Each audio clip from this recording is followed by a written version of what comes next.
Charlie here, and I am here with Nate. Hi. Which Nate, actually? There's two Nates at Star Theory. Right, I'm Nate Simpson, creative director at Star Theory. Of Kerbal Space Program 2. That's correct. Star Theory, let's be clear, right? So you guys have been working on Kerbal Space Program 2 for a while. More than several weeks. More than several. Well, we know that it's since at least before they changed the Poodle engine, right? Yeah, you sort of divined that. We divined that by looking at the trailer. So Kerbal Space Program 2 is a sequel to the much beloved indie game Kerbal Space Program, obviously. Best game of all time, in my opinion. And I would be inclined to agree with you, not because it's just a great game, but because it has changed lives for the better. It's inspired a lot of people to do great things. However, I'm going to say right away, this is going to be a $60 price tag. That's right. That means you've got to do twice as good.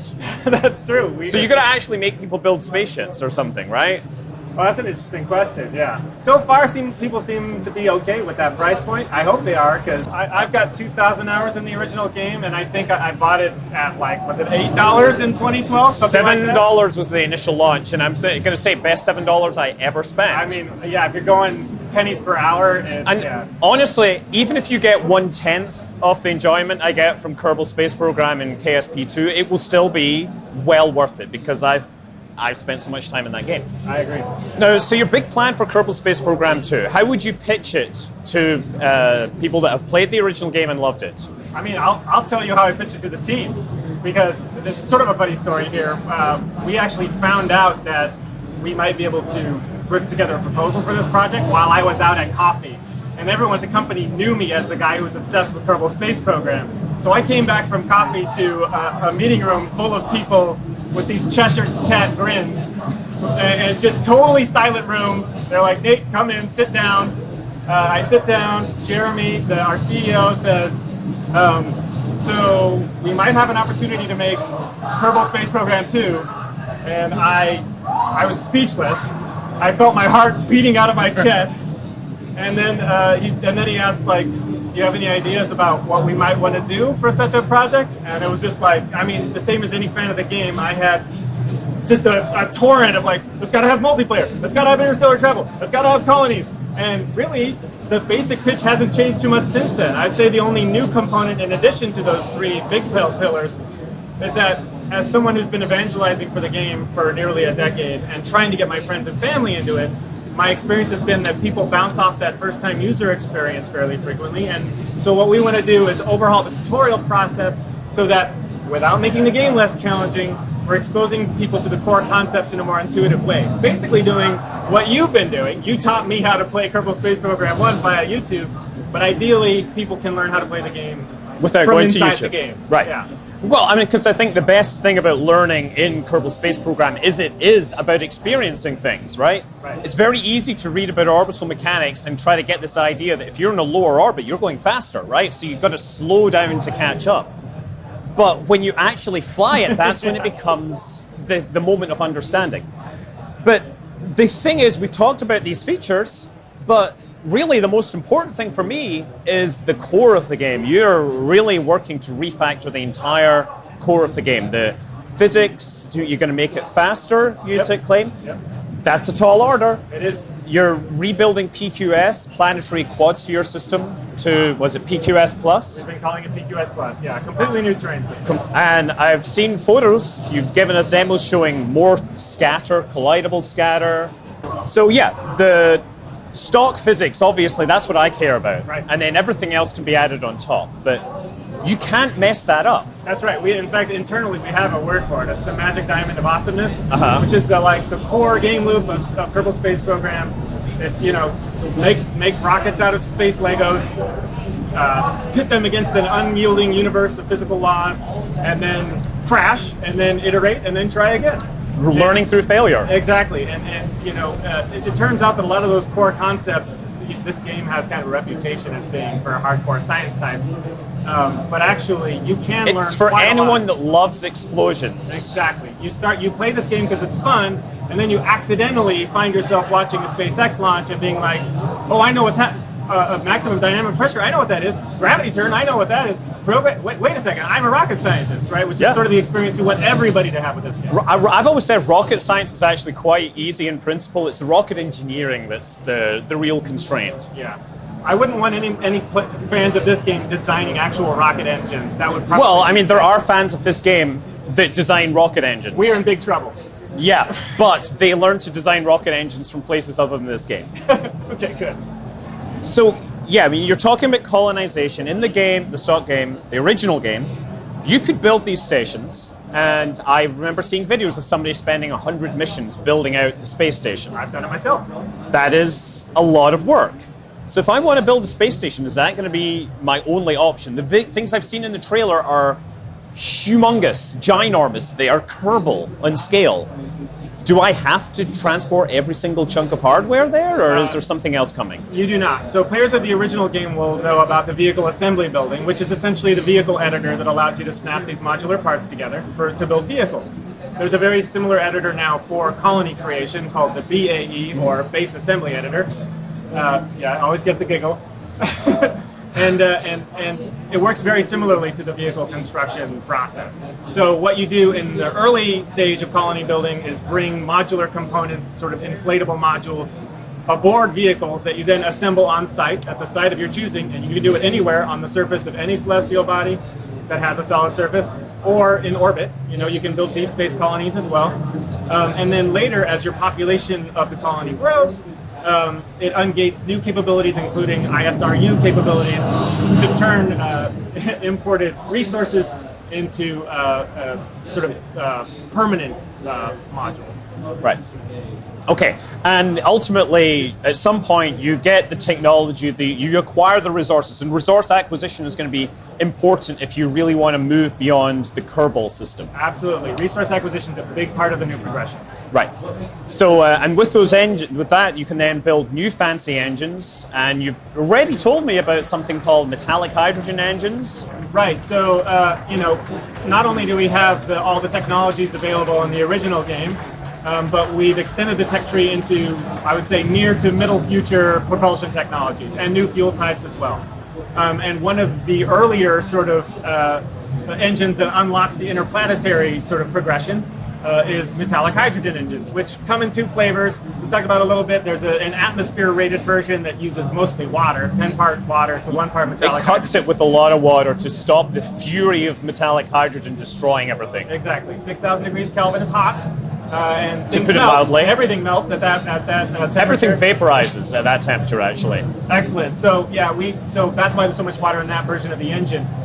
There's a more advanced version of the same kind of engine that uses magnetic coils to confine the combustion process. That's only usable in vacuum. If you attempt to use that one in an atmosphere, you're going to have a bad time. But as long as you're using it in a vacuum, none of that combustion is actually touching any physical part of the assembly. That's why we're using the magnets in that way. Right. It's doped with cesium, which is what allows it to be shaped by these magnetic coils. Right. And we also, I've seen in the trailer, and so we got to be clear, everything in the trailer you told me earlier, every spacecraft asset and every base asset is going to be in the game as a functional object, right? So we also have seen the Orion nuclear pulse drive, which is the most Kerbal rocket propulsion system ever. We've got 3 of them. You get 3 of them, okay? So small, medium, large, yeah? Large, huge, or large, huge, enormous. and oh my god? Yeah, pretty much. And this is, you know, nuclear weapons propelling spacecraft. If we detonate these close to bases, will that be good for the base? No, That's not good for the base. Okay. And then we saw an inertial confinement version, which is a little more gentle in terms of the explosion, but it still has vast quantities of radiation, right? Yeah, it's like lighting a tiny star inside of a bucket, essentially. Yeah, just keeping that star burning away there. So these are all things that they've got a reason to get to other star systems, right? We saw some new planets in the trailer. We saw a gas giant with rings and a moon that was icy. And there was one moment where we saw a binary planet system with the lava, the near sides with lava, which makes a lot of sense. Those are on the Steam page, and I believe they're called Rask and Rusk. Rask and Rusk. And being a scientist, someone that knows a bit about orbital mechanics, I know that this actually breaks the patched conic system used by Kerbal Space Program. So what are you guys going to do? We have a bespoke solution that's been developed specifically for Rask and Rust. But why can't we make it work everywhere?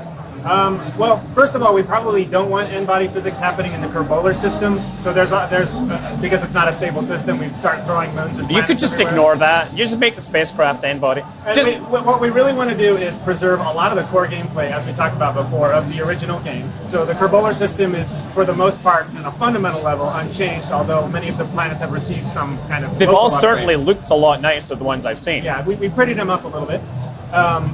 But yeah, so we don't want like navigation to be a radically different experience, other than in some usability ways there are some things that are getting improved. But we do think that Rask and Rust, like all of the new celestial bodies in the game, needs to provide an interesting new problem to solve. Right. We don't want the celestial bodies to be samey. It can't just be more and more difficult delta V problems to Bigger solve. and bigger, and Sure. crashier and crashier is only so interesting to a point. Exactly. So we want.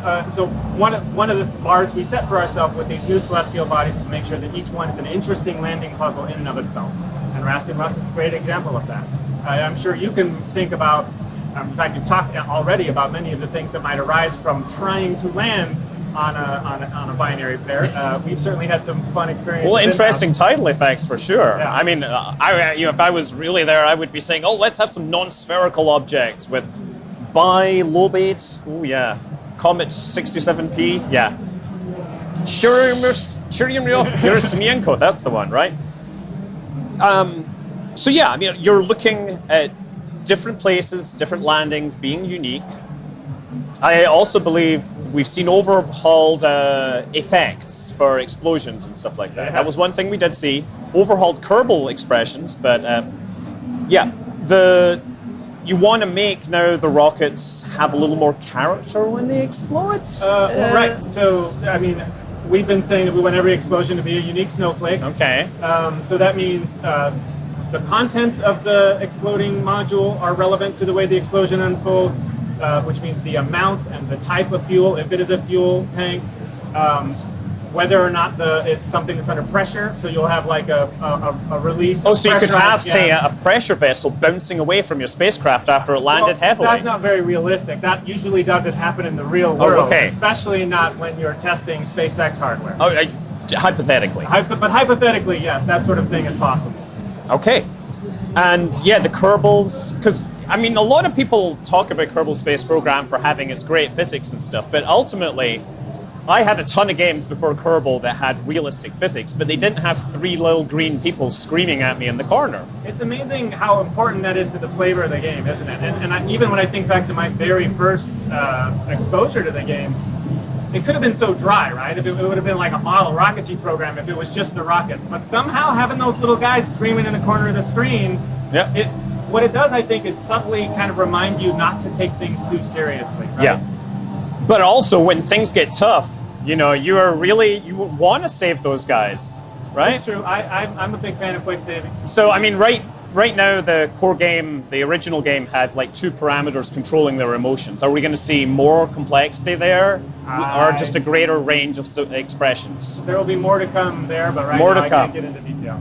Okay, because I think it's good that we differentiate the Kerbals, and also, are we keeping all the stock Kerbal names there?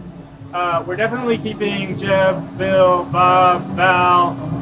I think those are like the canonical Kerbals. We absolutely cannot afford to. You've got to keep those, but there's Scott Kerman. But right, so then there will be a Scott Kerman. You've heard it here first, folks. Ed Lou Kerman. That's Ed might be disappointed if we lost his. But yes, we don't have any plans to get rid of any of the original names. We've seen a number of different spacesuits in the trailer. Are those all planned to be in the game? So actually, I think in the trailer you're only seeing one spacesuit type, but you're seeing it colored in a lot of different ways. And that speaks to, because there's planned multiplayer in this game, one of the things we needed to develop was a way of customizing the colors of your crew and your vehicle, and your bases for that matter. So if I now build an SR-71 Blackbird, I can make it black. You sure can.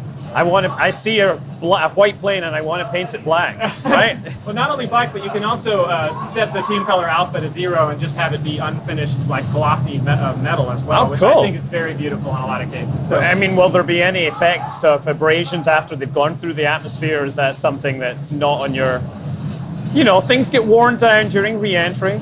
That's a good question. Okay. Because, I mean, we like the damage, we'd like sometimes maybe a little more permanence there. Coming back to multiplayer, this is going to be a serious tall order because Squad bounced off of this problem several times with the physics engine being hard to synchronize. You guys must have reached deep into the physics system, not just for multiplayer, but to get the performance that you're claiming. I mean, I need to give a huge shout out to the engineering team at Star Theory because they did it. We call it the refactor, but I feel like that word doesn't fully encapsulate the size of what they accomplished. But yeah, they had to completely re-architect the game with multiplayer in mind. And it's still written in Unity. Yeah. Right? Still. So, I mean, how much of the original code did you use, if any? That's probably a question for the engineers. I don't know if anyone's done a line count. But obviously, we tore the game all the way down to the foundation. So you started with their source, and then a few years ago... Especially as a prototyping tool, right? I mean, trying out some of the early stuff, we definitely worked from the original code. But since then, it's been pretty radically overhauled. Right. Because we obviously had this powwow a few days ago with streamers, and I was very happy to see that you had modders there. As first order part of this early preview, you basically were showing we have the ability, or you were exporting the ability to mod the game, make it easy, not have to, say, decompile and unobfuscate large parts of the code. That's one of the nice things about knowing exactly what it is you're going to make when you start making it, so we can really make some core architectural decisions to make sure that it's highly moddable, highly stable, highly expandable. We want it to be a platform that has a life. I mean, the original game has continued to evolve over nearly a decade and continues to evolve into the future. And we would love to do the same thing with this. I'm a big fan of games that are platforms for everything else. Absolutely. And they just keep changing and evolving. I mean, so I came into this very skeptical, and I have to say that I am a lot less skeptical, a lot more positive, right? But I'm still going to say, don't screw it up. And in the nicest possible way, don't screw this up. Well, we're going to ask your opinion as we go along. So I have a lot of opinions. If we screw it up, it's going to be at least partly your fault. So. Oh, I see. But then I'll highlight all the things I said. All right, sounds good. But yeah, and one more thing, we did see some effects. We saw more scatter on the ground. Yeah. Collidable scatter is going to be a thing. Yes, so sir. we can be Neil Armstrong avoiding that rocky field. Yep. That's great. The Space Center, much more complex. And a lot more stuff to crash into by accident. So we're multiple launch pad for multiple player. 4 launch pads. Multiple runways. 2 runways in parallel. Yeah, or up in parallel, no crossing. Not crossing one another. That would have been kind of a cruel trick to play. Hey, it's a real thing that happens. That's all I'm saying. We'll leave it to the modders to make the problem. And multiple launch sites around Kerbin. Yes. The ability to have off-Kerbin launch sites as part of this colony. That's how the colony system's built. No, and in terms of graphics, we saw Planet Shine for real. Yeah, right. You saw a shot of Kerbin at night with moonlight coming down from above. Or moonlight. It's beautiful. Some call it moonlight. Some call it moonlight. You say moon, I say moon. You say Let's call the whole thing off. And is there a stock scatterer, atmospheric extinction? Did I see that as well? We're continuing to work on the atmosphere system. So graphic effects are one of these things that's in flux. It's a priority for sure. Yeah.